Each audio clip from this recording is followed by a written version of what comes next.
इजराइलनि हेंथायै गोख्रों राहा लानो थियारि जाबाय आमेरिकाया। इजराइलआ दावहाखौ बन्द खालामाबा इजराइलनि बिजाफोरखौ फोजोबगोन आमेरिकाया।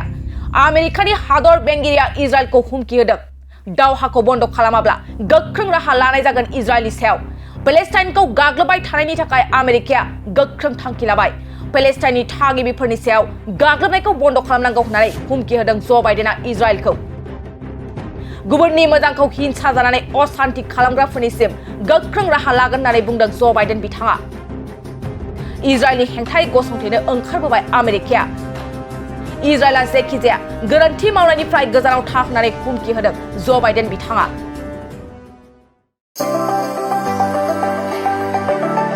बङाइगाव सापागुरि र'डआव थानाय मेगना हुन्डाइ श'रुमआ लानानै फैदों नोंथांमोननि सेराव फुजानि स्पेशेल अफार। ग्रेन्ड i10, नियस, i20, N-लाइन, अरा, भेरना, अल्काजार बेफोर समायना गारिफोर फुजानि स्पेशेल अफारा फैगौ 30 सेप्तेम्बरसिम थागोन। 50,000सिम गारि लानानै गारि अफार नोंथाङा मोनफुंनो हागोन। अब्ला मानोथो गोबाव खालामनो, थाबैनो नोंथाङा बङाइगाव सापागुरि र'ड एबा लामा सेराव थानाय मेगना हुन्डाइ श'रुमाव नोंथांनि फसायनाय गारिखौ लाहैदो।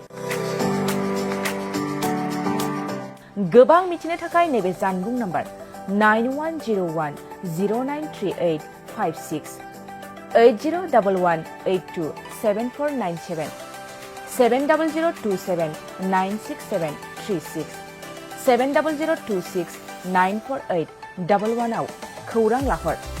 मेगना हुन्डाइ श'रुम बङाइगाव सापागुरि र'ड।